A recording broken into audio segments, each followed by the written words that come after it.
చిత్తూరు జిల్లా పుల్చల మండల పరిసర ప్రాంతాల్లో గత 3 నెలలుగా సంచరిస్తున్న ఏనుగుల గుంపు శనివారం రాత్రి కల్లూరు పరిసర ప్రాంతాల్లో సంచరించి పంటలపై తమ దాడుల వేటను కొనసాగించాయి. శుక్రవారం రాత్రి వేళ పాతపేట గ్రామ పంచాయతీ పరిధిలోని చిట్టారెడ్డిపేట వద్ద ఒక ఆడ ఏనుగు మృతి చెందిన విషయం తెలిసిందే. దీంతో ఆగ్రహానికి గురైన ఏనుగుల గుంపు శనివారం రాత్రి వేళ కల్లూరు పరిసర ప్రాంతాల్లోని విద్యుత్ సబ్స్టేషన్ వెనుక భాగంలో సంచరించి కల్లూరుకు చెందిన రైతు రెడ్డి భాషకు చెందిన మామిడి తోటలో ప్రవేశించి చెట్లను 2గా చీల్చి కొమ్మలను నేల కూల్చి రైతుకు తీరని కష్ట నష్టాలు పాల్చేశాయి. అటుగానే అవి వెళ్తూ మళ్ళీ కల్లూరు సదుం రహదారిని దాటి చిట్టారెడ్డిపేట మీదుగా పరిసర ప్రాంతాల్లోని పంటలపై తమ దాడుల వేటను కొనసాగించినట్లు రైతులు పేర్కొన్నారు.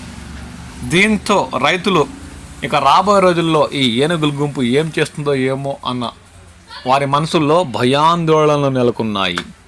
ఇవి రోజుకు తమ దాడుల వేటను కొనసాగిస్తుండటంతో కల్లూరు పరిసర ప్రాంతాల్లోని పల్లె ప్రజలు రైతులు తీవ్ర ఆందోళన చెందుతున్నారు. ఎన్నో ఏళ్ల నాటి చెట్లను పెద్ద కొమ్మలను నేల కూల్చడంతో రైతులు తీవ్రంగా ఆందోళన చెందుతున్నారు. సంబంధిత శాఖ అధికారులు వీటిని దూర ప్రాంతాలకు తరమేస్తే తప్ప తమకు ఈ సమస్య తీరలేదని వారు వాపోతున్నారు. ఇంకా ఎన్ని రోజులు ఈ నష్టాలు కష్టాలు చూడాలో అని వారు వాపోతున్నారు.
రైతులకు ఏడాది మామిడి గిట్టుబాటు ధరలతోనే కాక ఈ ఏనుగుల దాడులతో కూడా ఏమీ దిక్కుతోచని పరిస్థితి దాపరించినట్లు వారు వాపోతున్నారు.